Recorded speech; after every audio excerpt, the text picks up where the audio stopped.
اعتدال ہے نا اسلام میں، نہ ان چیزوں سے دل لگاؤ. سورہ بنی اسرائیل کی کیسی بہترین آیت ہے. آج میں سفر سے آیا ہوں تو میری سیٹنگ بھی تھوڑی سی آؤٹ ہے کیونکہ میں سویا نہیں ہوں پوری رات.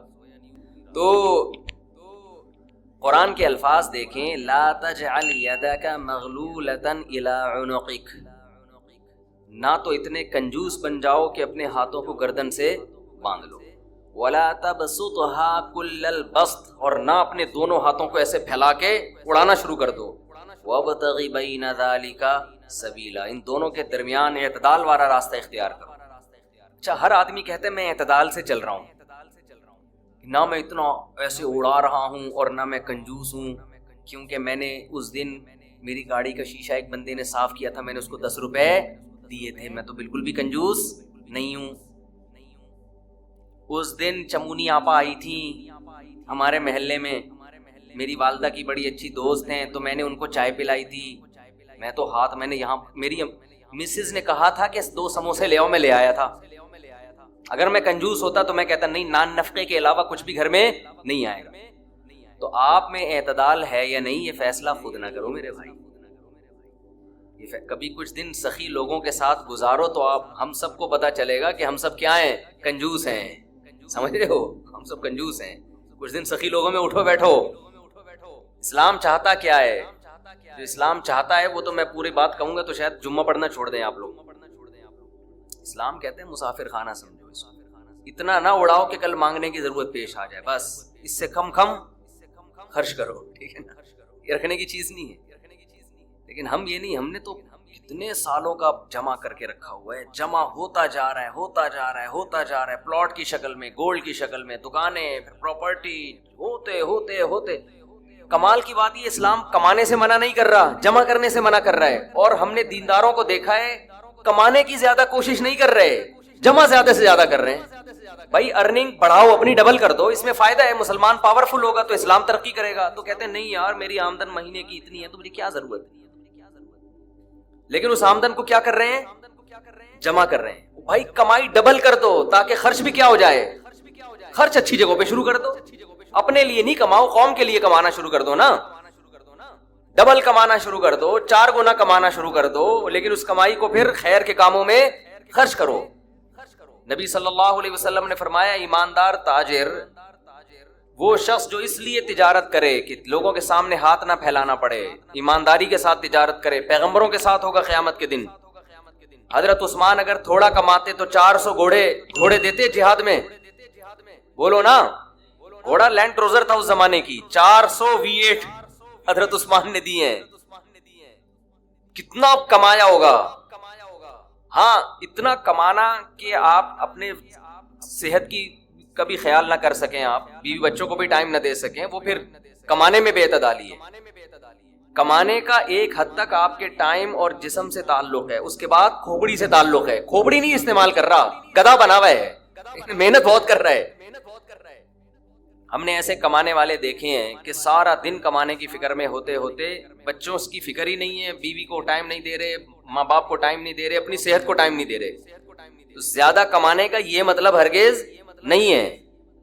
زیادہ کمانے کا مطلب یہ ہے کہ کمانے میں ٹائم تو آپ نے اتنا ہی دینا ہے جتنا آپ کی صحت اجازت دیتی ہے. نماز کا ٹائم نکلے، تہجد کا ٹائم نکل جائے، تسبیحات تلاوت کا ٹائم نکلے اس میں آپ کے لیے، کچھ اللہ کا ٹائم بھی نکلے، کچھ دین کی تبلیغ کا ٹائم بھی نکلے، کچھ پڑھائی کا ٹائم بھی نکلے. ویڈیو نہیں بنائے بھائی، یہاں لکھا ہوا ہے نا، کچھ پڑھائی کا ٹائم بھی نکلے. یہ تمام چیزوں کا ٹائم نکلنے کے ساتھ ساتھ پھر کمانے کو ٹائم دینا ہے. اس میں پھر جب اتنا ٹائم دے کے پھر پلاننگ کر کے اس کو بڑھانے کی کوشش کرنی ہے، یعنی ارننگ کو بڑھانے کی کوشش کرنا ہے. یہ نہیں کہ آپ نے ٹائم زیادہ دینا شروع کر دیا. اس میں ٹائم زیادہ دینے سے تو آپ کی صحت کو نقصان ہوگا نا. ارے 5 نمازیں تو پڑھنی پڑیں گی نا ٹائم پہ. پھر تلاوت روزانہ کرنی ہے کہ نہیں کرنی ہے، صبح شام کی تسبیحات ہیں وہ بھی کرنی ہے، تہجد کی بھی کوشش کرنی ہے، باپ کو بھی ٹائم دینا، اماں کو بھی، بیوی بچوں کو بھی، پھر باقی پھر اپنی ایکسرسائز وغیرہ صحت کو بھی، پھر باقی ٹائم کس کو دینا ہے، وہ پیسہ کمانے کو دینا ہے. پھر اس پیسہ کمانے کے کو جتنا ٹائم آپ نے دے دیا تو اس میں آپ کہہ سکتے ہیں کہ پھر ہم اس کو بڑھائیں کیسے. ہم تو 8 گھنٹے کمانے کو دے رہے ہیں، اب اس میں کیسے بڑھائیں ہم. تو بھائی کھوپڑی استعمال کر کے کیا کریں، اس کو بڑھائیں. کھوپڑی سے چیزیں بڑھ جاتی ہیں. کھوپڑی تو استعمال مسلمان کر ہی نہیں رہا ہے نا. اب یہ کہ کیسے کھوپڑی استعمال کریں تو آپ خود استعمال کرو کہ یار میں یہ کام کر رہا ہوں تو میں اگر یوں کر لوں تو یہ ایسے بھی ہو سکتا ہے, یہ بیٹھیں گے تو سمجھ میں آئے گا انشاءاللہ آپ کی خود, لیکن بیٹھتے ہی نہیں ہے, سوچتے ہی نہیں, جو جہاں کھڑا ہے وہیں کا وہیں رہے گا وہ. خیر, تو میں کیا عرض کر رہا تھا, وہ تو بات ختم ہو گیا, آپ لیٹ آئے نا, اصل بات کچھ اور شروع ہے. اچھا خیر, جلدی سے بات کو میں لے کے آتا ہوں. تو اعتدال جو ہے نا, سخاوت, سخی لوگوں میں آپ اٹھیں گے بیٹھیں گے تو پتہ چلے گا کہ اعتدال اسے کہتے ہیں. عربوں میں بڑی سخاوت ہے, ہم نے علماء میں بڑی سخاوت دیکھی ہے. تو سخاوت کا مطلب یہ ہے کہ آپ اتنا خرچ نہ کریں کہ کل آپ کو مانگنا پڑ جائے. اس کا علماء نے ایک معیار بیان کیا ہے, وہ خوب اچھی طرح سمجھ لیں, بڑا زبردست معیار ہے کہ اپنے اور اپنے بیوی بچوں کے لیے 1 سال کا ذخیرہ کر لیں پیسوں کا, چاہے وہ گولڈ کی شکل میں ہو یا کرنسی کی شکل, بہتر ہے گولڈ کی شکل میں. آج اگر آپ جاب لیس ہوتے ہیں تو 1 سال تک اگر آپ کو جاب نہ بھی ملے تو آپ نے جو پیسہ اسٹور کیا ہوا ہے اس سے اسی معیار کی زندگی اپنے گھر والوں کو دے سکتے ہیں جو اب تک دیتے آئے. اور یہ 1 سال آپ کے پاس جاب تلاش کرنے کا یا کاروبار دوبارہ سے اٹھانے کا آپ کے پاس موقع ہے. 1 سال سے زیادہ کی پھر کوئی انتہا نہیں ہے. لوگ کیا کرتے ہیں, جمع کر رہے ہیں کہ کل اگر جاب چلی گئی, کل اگر کاروبار ٹھپ ہو گیا, بھائی کل کیا, پھر تو خبر تک کا رکھو سنبھال کے, وہ تو پھر ٹینشن سے ہی دنیا سے جاؤ گے. تو اللہ پہ توکل کرو نا اس معاملے میں. اللہ ہمارے بس میں یہ تھا, 1 سال ایک خاص مقدار ہوتی ہے, اس میں چاروں موسم آ جاتے ہیں. بھی کاروبار آپ کا نہیں چلا, سردی میں نہیں چلا تو ہو سکتا ہے گرمی میں چل جائے, خزاں میں چل جائے, باہر میں چل جائے, تو کبھی نہ کبھی تو چلے گا. نہیں چلا تو پھر اللہ نہیں چلانا چاہتا, وہ اسی میں اللہ کرے بیٹھ گئے. جو آدمی اللہ پہ اعتماد توکل نہیں کرتا وہ تو کبھی زندگی میں سکون میں آ ہی نہیں سکتا ہے. تو 1 سال کا اسٹور کر لیں آپ. اور بہت اللہ نے پیسہ دیا ہے تو بچوں کے لیے ایک پراپرٹی لے کے ڈال دی, پلاٹ 2-4 لے کے ڈال دی. مرنے کے بعد بچے بالکل روڈ پہ نہ آ جائیں, بس باقی کیا کرو, کھاؤ کھلاؤ. کیا کریں, ایک لطیفہ سنا دوں. ہمارے ایک دوست نے بھیجا تھا, بڑا زبردست قسم کا. ہمارے ایک دوست نے لاہور میں, انہوں نے کسی کا لطیفہ بھیجا, لیکن لطیفہ بڑا سبق آموز ہے. وہ ایک آدمی گیا گوشت کی دکان پہ, شاید آپ لوگوں نے بھی سنا ہو, اور کہنے لگا کہ 1 کلو گوشت دے دو. اتنے میں ایک بندہ آیا, یہ آدمی لینڈ کروزر میں گیا نا, بڑی VIP گاڑی میں, مالدار آدمی ہے, گوشت کتنا لے رہا ہے. دوسرا آدمی آیا, اس نے کہا بھائی 10 کلو گوشت دے دے, چانپیں بھی اور دل بھی, کلیجی بھی, پٹ کا گوشت الگ, بکرے کی الگ نکال, فلانے الگ نکال. بڑے بھائی کسائی اس کو چھوڑ کر اس کے پیچھے لگ گیا نا, اس کو پہلے گوشت بنا کے دیا. یہ جو 1 کلو والا تھا نا, 1 کلو, اس کو غصہ آیا کہ یار اس کو تو 10 کلو دے رہا ہے کم بخت, 10 کلو والے کو پہلے دے رہا ہے. اس نے کہا بھائی اس کا آرڈر بڑھا ہے, پرانا کسٹمر ہے ہمارا. اس نے کہا یار اس کے پاس اتنا پیسہ کہاں سے آیا کہ اتنا ویسے گوشت لے کے جا رہا ہے. اس نے کہا بات یہ ہے کہ اس کی 4 بیویاں ہیں. اس کی کتنی بیویاں ہیں؟ 4. چاروں بیوہ ہیں, اور یہ 4 بیویاں کسی مالدار آدمی کی بیویاں تھیں جو ان کے لیے بہت پیسہ چھوڑ کے گئے اپنی بیویوں کے لیے. اس مالدار نے کھایا کم اور بچایا بولو زیادہ. اب بچانے میں زندگی گزر گئی اس کی, تو ظاہر ہے کھانا نصیب نہیں ہوا, مر گیا. جب میں نے اس اسٹائل سے کہا نا تو مجھے وہی یاد آ گیا, لڈن جعفری, اللہ مر گئے دوبارہ زندہ ہو گیا. کچھ اسٹائل اچھا تھا. تو بچایا نہیں, اور سوری بچا کے مر گیا. اب ظاہر ہے بیوی جو تھی ان کو پیسہ مل گیا ٹھیک ٹھاک, اب ان کے پاس پیسہ ہے, بندہ مارکیٹ سے شارٹ ہے. عورت کو ظاہر ہے پیسے کے ساتھ شوہر بھی تو چاہیے نا, اس میں بھی ڈیزائرز ہیں, اس کو بھی ضرورت ہے میاں کی. تو یہ غریب کا جذبہ تھا 4 شادیاں کرنے کا نا, تو یہ کرتا چلا گیا. پرانے والے کا سارا پیسہ کس کے پاس آ گیا, اب یہ بیوی کے خرچے پہ کھا رہا ہے, یہ بچا نہیں رہا. ظاہر ہے عورت کا پیسہ ہے, تو یہ دوسرے کے پیسے پر ان کی بیویوں سے شادی بھی کی ہوئی ہے اور اس دوسرے کے پیسے پر کھا بھی رہا ہے. اس لیے یہ 10 کلو گوشت لے کے جاتا ہے. سمجھ رہے ہو, اس نے فوراً کہا میرے لیے بھی 10 کلو بنا دے. میں نہیں چاہتا میرے مرنے کے بعد میرا ہوا بچا پیسہ کوئی اور بے غیرت استعمال کرے, معذرت کے ساتھ. ابے پہلے خود تو کھاؤ. اس وقت جو تمہاری حاضر سروس بیوی ہے, بولو تم جب تک میری بیوی ہو تو کھاؤ, ٹھیک ہے نا, تم بھی کھاؤ میں بھی کھاؤں گا. مر گئے تو بھائی وہ اس کے لیے نکاح کا دروازہ, اور جب ہمارے بیانات چل رہے ہیں تو یہ تو اور دروازہ کھل گیا ہے. پہلے تو بیوہ کو رشتہ ہی نہیں ملتا تھا نا, اب تو بہت سی بیوہ ایسی مارکیٹ میں آ گئی ہیں, پیسہ بہت ہے, بندہ نہیں ہے, ہم اپنے خرچے پہ شادی کرنے کے لیے تیار ہے, کوئی شریف آدمی مل جائے ہمیں. اب تو ایسی بیوہ بہت آ گئی ہیں مارکیٹ میں کہ جی پیسہ ہمارے میاں بہت چھوڑ کے گیا, بندہ نہیں ہے. تو میں نہیں کہہ رہا آپ بیوی کے لیے پیسہ نہ بچائیں, لیکن یہ دماغ میں رکھیں کوئی بغیرت آپ کے پیسے پہ آپ کی بیوی کے ساتھ زندگی گزارے گا, خرچہ آپ کا ہوگا, آپ اس کو پیسہ دے کے جا رہے ہو. اعتدال اس چیز میں ضروری ہے. ایسے لاوارث نہ چھوڑو اپنے بیوی بچوں کو, لیکن اعتدال, اتنا بھی نہ دو تو کہ ہری ہری سوجنا شروع ہو گئی.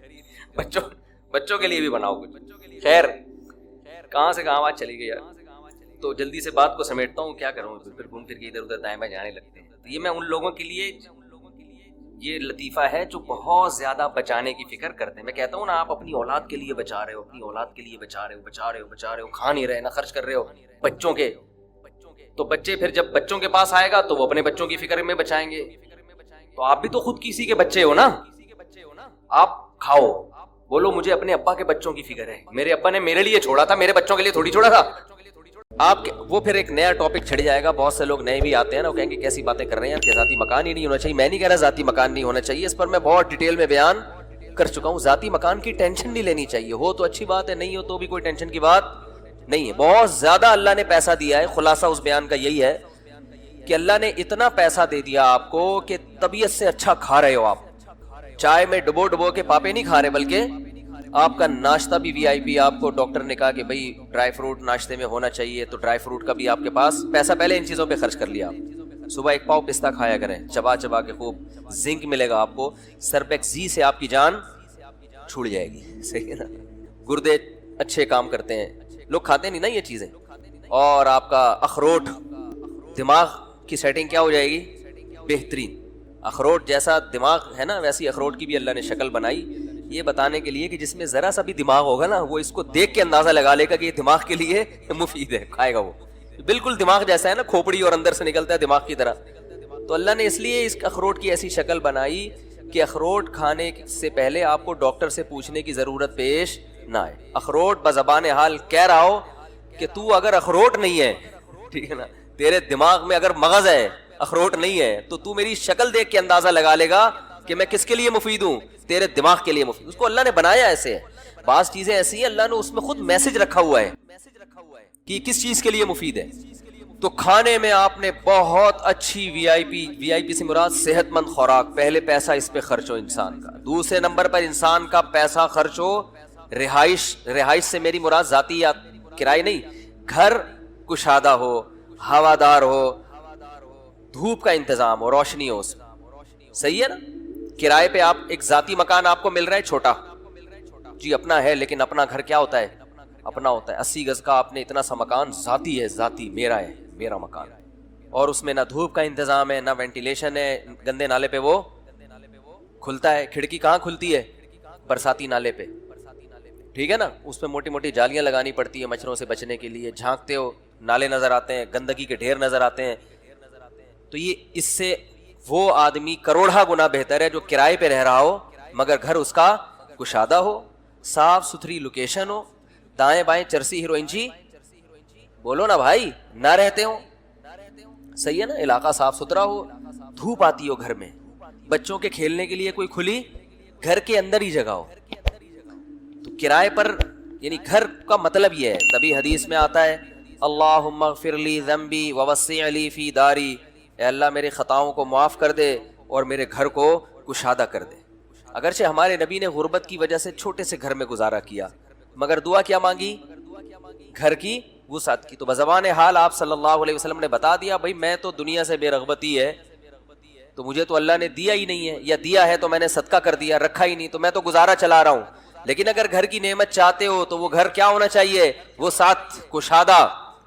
گھروں کی تعمیر پہ اتنا خرچ ہو رہا ہے, گھر کا بیڑا غرق کر دیتے ہیں, بیڑا غرق کر دیتے ہیں. اتنے کمرے بنا لیے, اس میں صحن ہے ہی نہیں, کھلا آسمان ہی نہیں ہے. او بھائی کیا کر رہے ہو, کیسے رہتے ہو یار اس کے اندر. میں تو اب گھروں میں جاتا ہوں نا لوگوں کے, موضوع چینج ہو رہا ہے لیکن جلدی سے آ رہا ہوں میں اصل بات کی طرف.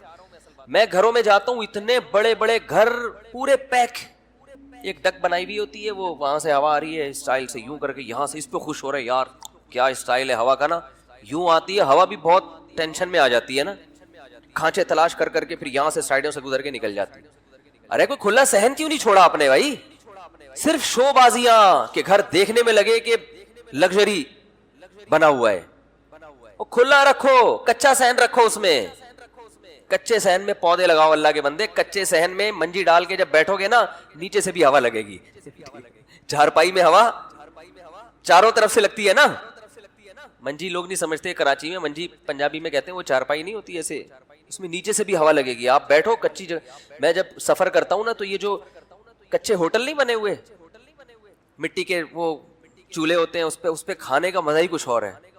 میں عموماً جب خود سفر کرتا ہوں نا اکیلا تو اچھے بڑے ہوٹلوں میں نہیں کھانا کھاتا میں, مجھے مزہ آتا ہے یار, یہ بالکل وہ نہیں کوئلے پہ پکا رہا ہوتا ہے ایک غریب سا آدمی, اس کی دال کھاؤ آپ, ان کی دال کھاؤ یار تڑکا لگوا کے, ایسا مزہ آتا ہے, پتہ نہیں کیا ذائقہ ہوتا ہے اس میں. کہتا ہوں منجی پہ نا میں ادھر بیٹھا ہوں, ایسی منجی جس میں نیچے سے بھی ہوا لگے, ادھر ارلی سائڈ پہ ڈال دو, وہاں کچے میں بیٹھ کے درخت ورخت لگے ہوئے ہوتے ہیں, بڑا مزہ آتا ہے کھانے میں. دیکھو انسان کی جو نیچر ہے نا وہ کبھی تبدیل نہیں ہوتی, فطری طور پر انسان ہمیشہ سے گرینری کی طرف مائل ہوتا ہے, اور یہ سب چیزیں انسان کو مائل کرتی ہیں. خیر موضوع نہ چینج ہو جائے, جلدی سے بات سمیٹ رہا ہوں, تو بار بار یہ بات ریپیٹ ہوتی ہے نا, لیکن ذہن سازی کے لیے ضروری ہے کہ بار بار بیان کی جائے. تو گھر پہ خرچ کر لیا آپ نے, ٹھیک ہے نا, گھر کشادہ ہو گیا. تیسرے نمبر پہ سواری خاندانی ہونی چاہیے آپ کی. نبی صلی اللہ علیہ وسلم نے فرمایا نحوست کتنی چیزوں میں ہے, 3 چیزوں میں. ایک عورت میں یعنی بیوی آڑی ترچھی نکل آئی تو زندگی کیا ہو جائے گی, برباد. ایک سواری, اور تیسری چیز گھر. نبی نے فرمایا 3 چیزوں میں نحوست ہے. علماء کہتے ہیں اس کا مطلب وہ والی نحوست نہیں ہے جو زمانے جاہلیت میں کہ یہ ہے ہی منوس, بس اس کے پاس گئے تو اب یہ تو نحوست ہی, وہ نحوست نہیں. مراد نحوست کہتے ہیں کہ آپ کی زندگی کا سارا مزہ کرکرا ہو جائے, آپ کو سب خوشیاں مل کے بھی بیڑا غرق ہو. جیسے بہت سے لوگ ہیں نا آڑی ترچھی عورتیں ان کو ملی, کہتے ہیں یار دنیا کی ہر نعمت ہے, اس کے باوجود بھی سکون زندگی میں نہیں. عورت بد اخلاق ہے, 1.5 فٹ کی زبان ہے اس کی, اینٹ کا جواب پتھر سے دیتی ہے, تمیز سے بات ہی نہیں کرتی. ایسی بات جو میرا بیان نہیں سن رہی تو ان ہوتی ہے نا ایسی, تو سکون کیا ہو جاتا ہے, بد اخلاق بہت ہی آڑی ترچھی ہو جائے نا, ہر بات کا ٹیڑھا مطلب لینا اور ٹیڑھا جواب دینا. اور تو نبی نے فرمایا 3 چیزیں ہیں, تو انہی 3 میں بتا دیا کہ ان کو پہلے فوکس کرو, یہ ڈنکی لے کر آؤ. سمجھ رہے ہو, بیوی میں خوبصورتی نہ دیکھو, وہ بات کی چیز ہے, پہلے کیا ہے اس کا خاندانی ہونا دیکھو, ورنہ وہ بدتمیز ہوگی تو زندگی عذاب بنا دے گی. اور گھر کشادہ, سواری بول لو نا بھائی خاندانی, مزہ آئے بیٹھ کے گاڑی میں, آپ نے دل چاہے چلاؤں میں, بعض گاڑی ایسی ہوتی ہیں دل چاہتا ہے چلانا. ابھی ہم تھر گئے تھے نا, میں کل رات میری تھر میں گزری ہے, کل نہیں سوری پرسوں رات تھر ہم گئے تھے. پاک ایڈ ایک ٹرسٹ ہے, شاید نام سنا ہو آپ لوگوں نے, تو میں زیادہ نہیں جانتا تھا پہلے ان لوگوں کو, تو مجھے کچھ پتا چلا یہ لوگ بہت دور دراز علاقوں میں کام کر رہے ہیں نا, بہت ہی پسماندہ علاقوں میں. تو مجھے تھوڑا سا دلچسپی ہوئی کہ یار شہر میں تو لوگ بڑے کام کرتے ہوئے نظر آتے ہیں, وہ بھی صحیح کر رہے ہیں, غلط نہیں کر رہے, لیکن اصل کام تو کہاں ہونے کا ہے, تھر میں اور ایسے دور دراز علاقوں میں, ریگستانوں میں جہاں لوگ جاتے نہیں ہیں. تو میں پہلے بھی انہی لوگوں کے ساتھ میرا جانا ہوا تھا, مجھے نہیں پتا تھا ان کا انٹرسٹ سے, پہلے جانا ہوا تھا. تو ہم نے وہاں سیلاب زدگان کی مدد کے لیے نا بہت دور دراز علاقوں میں چاول تقسیم کیے تھے کھانے کے, وہیں بنا کے دیگیں بنا کے. تو مجھے بھی شوق تھا, میں نے کہا چلو ہم بھی تھوڑی سی خدمت بھی ہو جائے گی اور تھوڑا سا دیکھ بھی لیں گے دنیا میں کیا ہو رہا ہے. تو وہی لوگ دوبارہ میرا واسطہ پر, تو پتہ چلے تو میرے شاگرد ہیں, مجھ سے پڑھے بھی ہیں یہ. تو میں ان کے ساتھ گیا پرسوں تھر, ڈرائیو میں نے خود کی, کیونکہ وہاں تھر میں جہاں ہم نے جانا تھا وہ وہاں سڑکیں نہیں ہیں, بہت ہی پسماندہ علاقے, 2.5 سے 3 گھنٹے ریت پہ گاڑی چلائی ہے ہم نے. تو اب وہاں ظاہر ہے یہ کاریں نہیں چل سکتی, تو وہ پرانی سی گاڑی تھی ان کی پراڈو, تو جب اس کے ایکسیلیٹر پہ پاؤں رکھتے تھے نا تو مجھے اندازہ ہو گیا کہ یار صحیح گاڑی اللہ کی کتنی بڑی نعمت ہے, کیونکہ پرانی گاڑی تھی تو وہ ایسا زور لگا کے ایکسیلیٹر دبا رہے ہیں تو پھر وہ چل رہی ہے. تو اس وقت مجھے اندازہ ہوا کہ بھائی گاڑی صحیح ہونا کتنی بڑی اللہ کی نعمت ہے. پرانی گاڑی تھی, تو خیر شکر ہے بند نہیں ہوئی وہ، ریت پہ تو وہی چلتی ہے. تو وہاں ہم گئے نا، اتنا پسماندہ علاقہ، ایسی شدید گرمی ریت میں، وہاں ٹینٹ لگا کے لوگ رہ رہے ہیں. میں نے وہاں لوگوں سے انٹرویو لی، ان کو اردو نہیں آتی، سندھی بولتے ہیں وہ، تو ترجمان تھے ہمارے پاس کچھ سندھی، مجھے بھی تھوڑی بہت تو آتی ہے. 80 سال سے وہاں بوڑھے لوگ، وہ کہہ رہے ہم نے کبھی شہر نہیں دیکھا. میں حیران تھا بھائی تمہیں یہاں رہنے کی ضرورت کیا ہے، لیکن بس اللہ نے ہر جگہ کو آباد کرنا ہے، ہر جگہ انسان ہے. تو وہاں ان لوگوں نے ماشاءاللہ کنویں بنائے تھے، ان پہ موٹریں لگائیں. پہلے کنویں ہوتے تھے بہت دور دور، اس میں اونٹ کے ذریعے پانی کھینچتے تھے، ہفتے بعد لوگوں کی باری آتی تھی. تو انہوں نے وہاں ٹرسٹ نے ماشاءاللہ موٹریں لگائیں، سولر پلیٹیں لگائیں. ان پلیٹوں کے ذریعے کیا ہو رہا ہے کہ موٹریں چل رہی ہیں، لوگوں کو لوگ بہت دعائیں دے رہے تھے اس ٹرسٹ کو نا. اور پھر وہاں پر خوراک، اور پھر کوئی ڈاکٹر گئے تھے وہاں، ڈاکٹروں نے لوگوں کا چیک اپ کیا. مچھر بہت زیادہ، بھی بارشوں میں بہت ملیریا پھیلا ہے وہاں پہ. تو مجھے بڑا اچھا لگا. اچھا یہ لگا کہ یار چلو ہمارے ہاں الحمدللہ کتنے لوگ ہیں جو انسانیت کی ایسے خدمت کر رہے ہیں. مکان بنائے وہاں لوگوں کے لیے، مسجدیں بنائی ہیں، مکتب بنائے ہیں، مدرسے بنائے ہیں، ابھی اسکول بھی بنا رہے ہیں وہاں پہ. تو میں ویسے آپ لوگوں سے ہمدردانہ اپیل کرتا ہوں، یہ میرا ذاتی ٹرسٹ نہیں ہے، ان لوگوں کے ساتھ تعاون کریں. مجھے بہت زیادہ اعتماد آیا ان لوگوں کے اوپر. تو نمبر کیا ہے ابھی، وہ پھر ہم وہ ویب سائٹ پہ ٹرسٹ کا جو نمبر ہے نا، وہ انشاءاللہ اس کا اگر کوئی کلپ بنتا ہے تو شارٹ کلپ میں وہ ڈسکرپشن پہ نمبر اس کا ڈال دیں گے. تو خیر میں جب وہاں سے واپس آیا نا، تو مجھے یہ جو جھگیوں والے ہیں نا، یہ ایسے لگ رہا ہے جیسے بحریہ ٹاؤن میں رہ رہے ہیں. حقیقت بتا رہا ہوں آپ کو، جب میں نے وہ دیکھا نا وہاں کے حالات، دھوپ سے جھلس کے سیاہ ہو گئے ہیں وہ لوگ.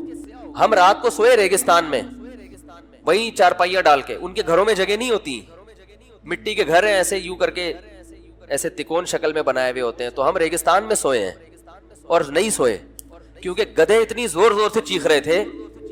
گدھے وہاں ہول سیل کے حساب سے، کیونکہ وہ سفر کرتے ہی گدھوں پر ہیں. گدھوں کے علاوہ ریت پہ کیسے سفر کریں گے بھائی. گدھے کی بھی ویلیو کا اندازہ ہوا کہ یار ہم گدھوں کو اتنا برا بلا کہتے ہیں. تو وہ کیا ہم سب 7-8 ساتھی تھے. جب ہم رات کو، انہوں نے اچھا رات کو گرمی نہیں ہوتی، رات کا موسم اچھا ہوتا ہے وہاں ریگستان میں. تو ہم جب رات کو لیٹے، مچھردانیاں لگا کے، مچھردانیاں بھی تقسیم کی انہوں نے وہاں پہ.